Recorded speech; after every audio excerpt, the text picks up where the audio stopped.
10:30. All right, let's get back to business, working through our essays, and let's have a little look at essay outlines.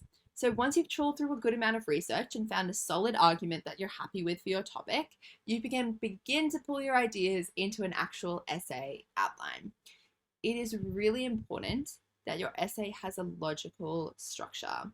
Synthesis is something that university markers really look for in work. You need to be able to communicate well and communicate succinctly while pushing forward your argument.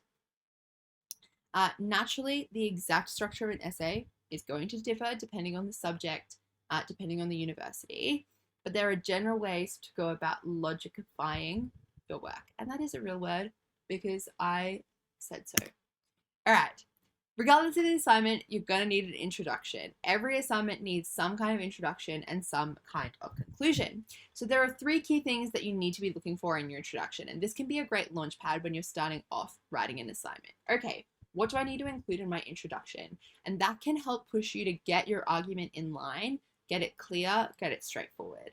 So you're going to need background information on the topic you're discussing in the essay. So you're providing context to the marker to every piece of evidence and every author that you introduce throughout the entire piece. So really important you have that at the start. Then you have some kind of outline sentence where you walk the reader through what you're going to be interacting with in the piece, the different points you're going to include. And then you have your golden goose, the beautiful, perfect crown jewel of your piece, which is your thesis, which is encapsulating your entire argument. So important. All right, this is a little bit of an example of what an introduction may look like. And the example topic given is, to what extent has the commoditization of education as a global product affected the quality of education and educational outcomes? So the context and background information might sound a little bit like this. Globalization has resulted in a perception that barriers between countries have almost disappeared. It's arguably easier to travel, communicate, and trade with people around the world than ever before. Similarly, goods and services have become widely available around the world. Goods and services are no longer available only within a country or to meet the needs of a particular cultural group. Education is no exception. In the past, it was less likely that people would travel abroad to be educated. Currently, it is common for students to be educated away from their home countries. Education has become a global commodity, and students are paying high prices for it. So in your context, you've introduced ideas. I lied. It's actually not that early in Brisbane, and yet I'm still yawning. Pardon me. It's very rude. You've introduced ideas of globalization, communication, trade, goods and services, education, this idea of connectivity between nations. So it's all of that important contextual background information included there. And you've seen there's a nice mix of longer sentences and shorter sentences. It's clear, it's to the point. They're not using a huge amount of flowery language. You're getting the argument across clearly. Then you have your little outline sentence. This essay will examine how this commoditization has affected the quality of education and will argue that while the quality and availability of school education has increased, the quality of tertiary education has decreased. For the purposes of this essay, quality will be considered in terms of comparative levels of literacy and in terms of graduate attributes. Really nice, straightforward introduction. Notice it's really not too long. They haven't labored over their thesis and their outline. They've like really pulled apart the details. They're like, let's talk about the word education. What does it mean?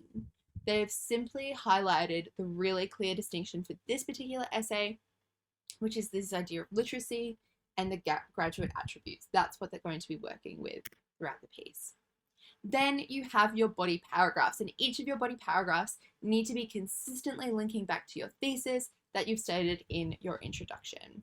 They need to be supported with evidence and your own critical analysis. Remember, we're not just regurgitating information back at the reader, we're explaining why it is relevant, why it proves our thesis.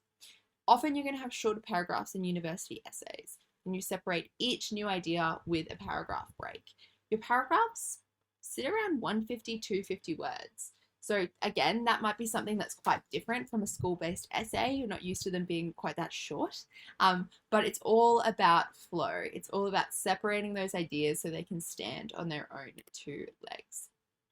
So this might be an example of a body paragraph in an essay. Globalization has contributed to increased levels of literacy around the world in a number of ways. Firstly, the global community is more aware than before of the need to provide assistance to developing countries in terms of educating people so that they can become independent and self-determining. The United Nations briefing paper on global education states that literacy has improved worldwide since the mid-1950s to the current time, from an average literacy rate of 20% to an average of 76% worldwide. So you start off with your topic sentence, that's in blue. It suggests that a list is going to follow, and the point is made in the topic sentence that globalization has improved literacy. Then in the red section, it's references to support the point made in the topic sentence. It's using actual data to kind of back up the claims. And then this is where the student kind of comes in, comments, and links to the topic. So clearly, there are still discrepancies in literacy standards between countries and between genders in some countries. But there are no countries where literacy rates have fallen on average in the last 4 decades. While it could be argued that literacy rates pertain to availability rather than quality, it seems important to note that the first step to increasing quality education is for it to be universally available. Global trends seem to have contributed to this availability. Really nice, straightforward. I hope you guys are noticing that these aren't super complex paragraphs.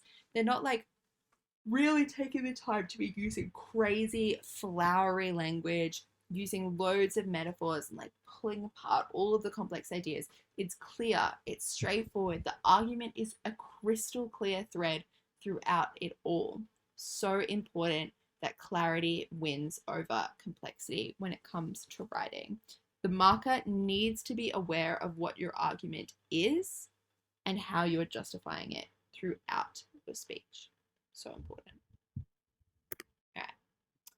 Your conclusion. So your conclusion needs to restate your thesis. It needs to summarize your most important points. And very importantly, it offers no new information.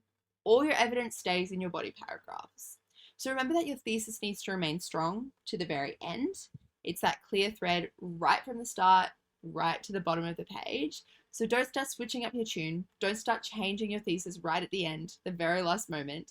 If you want to indicate that there are weaknesses in your arguments or that there are opportunities for improvement or counter-arguments, keep them separate from the concluding paragraph. You can work through that in the body section of your piece. An example conclusion might look like this. In conclusion, nice. Education has become a global commodity. This has had a positive effect on literacy and school attendance rates worldwide. As far as tertiary education is concerned, globalization has made it possible for students to study overseas and by distance education programs. This has provided more access to tertiary study than before. However, this access is sometimes provided by organizations that do not necessarily maintain the highest academic standards. Thus, quality has been affected in the tertiary domain. Future research in this area may need to examine the need for international regulatory bodies to maintain quality outcomes for students. Beautiful. All right. When you are planning, it's a really good idea to get every idea you have out on the page. It allows you to identify ideas that need to be cut, ideas that connect, ideas that can be expanded upon, and ideas that can be compared and contrasted. It is so important that an essay flows. So being able to connect your ideas together physically using an arrow gives the argument direction and elevates your writing. So having everything out mind maps are my personal favorite to use. You can find mind maps like free programs to use online very, very easily. Let me see, mind map. Yeah, there's literally so many of them. Mural is a good one. Miro works really well. This is one that I have definitely used in the past. You can sign up for free, super easy, and then you can create really simple mind maps that look like this with all of the nice little connecting points and nodes throughout all of it. It's something that I would definitely recommend doing if you are a visual person, if you like to have the ideas in front of you. Another thing that I encourage you to do is write them by hand if you need to. Having those plans out physically in front of you, you can get the red pen out, you can cross out bad ideas, you can draw connections, you can have your little readings next to them, highlighting across, and all of those sorts of things. So get all of your ideas out, even if they feel silly, even if you think there's no way I'm going to be including that in an essay, even if you think it doesn't really relate to the topic itself. Get all of the ideas out, and then you can refine as you go, getting down to the real nitty-gritty elements. When you're actually writing, there is no real order required. So there's no perfect way of putting an essay together. You can start with your intro, you can start with your body. I wouldn't really recommend starting with your conclusion. To me, a few steps may have been missed there. It's likely your thesis might need to be altered throughout the process. So that's totally okay. I think some students think that's like, once I have my thesis, I can't touch it. It's perfect. Why would I do anything to it? But that is okay. You're allowed to tweak your thesis. You're allowed to change it throughout the process. However, every time you change your thesis, you need to be able to show that your new thesis, in its specificity, links to all of the things that you have previously written. Important. Your thesis needs to connect to everything. Remember that you need to balance facts and analysis. If you lean too much to one side, you've only partially answered the question. So we're not just regurgitating something, we're not just describing, but we're not just critically analyzing as well. We need to be introducing new information, new ideas from a broad range of research places. Also, a good essay isn't just a bunch of direct quotes. Your analysis needs to be clear. If I just see like a whole bunch of quotation marks on the page for like 1,000 words, whoa, critical analysis needs to be in there. The argument needs to be clear. All right, cool. We're not in Kansas anymore. And when I say that, it does have a meaning. When I say that we're not in Kansas anymore, I say that university essays expect a higher level of attention to detail. There are things that you probably got away with when you were in school that you're not going to get away with when you're in university. The presentation of your work needs to be really neat. It needs to be well structured, it needs to be logical, it needs to flow well, it needs to be succinct. Every university and faculty is going to be different, but you'll each have specific rules about what they want to see in your essay, and it is detailed.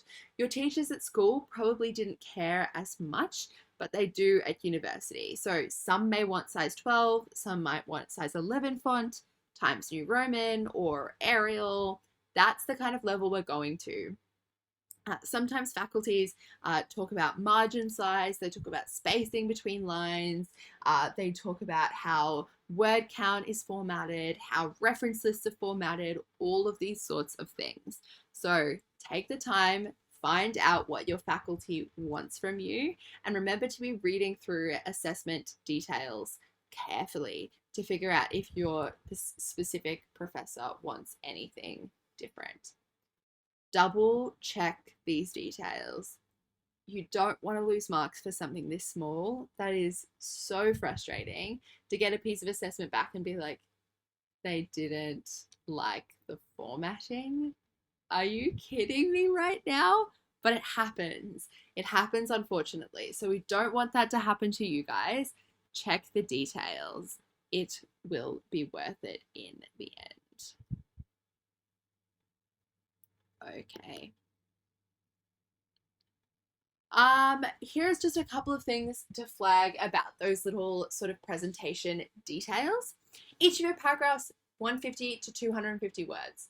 This might seem insane to some of you. You're used to writing things that are much, much longer than that. But we want to avoid those lengthy paragraphs because they can sometimes make essays feel clunky. Being able to write succinctly demonstrates that you have a really firm understanding of the topic at hand and that you can use your evidence effectively without having to resort to fluff.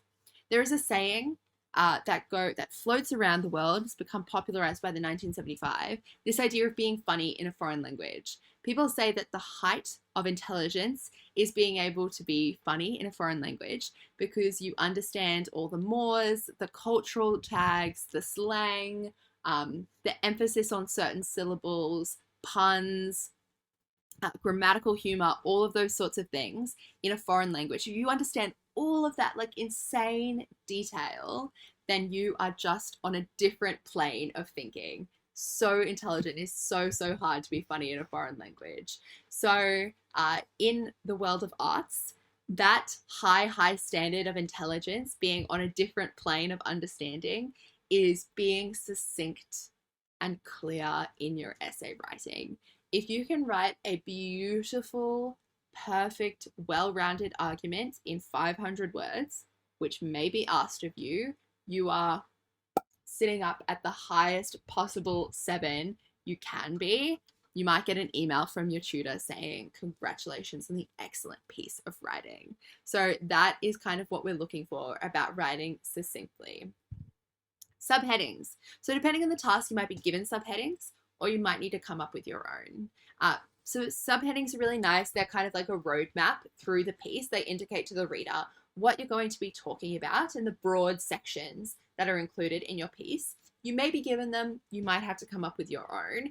Either way, don't use too many of them. So you don't need to use a new one for every paragraph. Instead, use them for broad sections of your argument throughout your piece.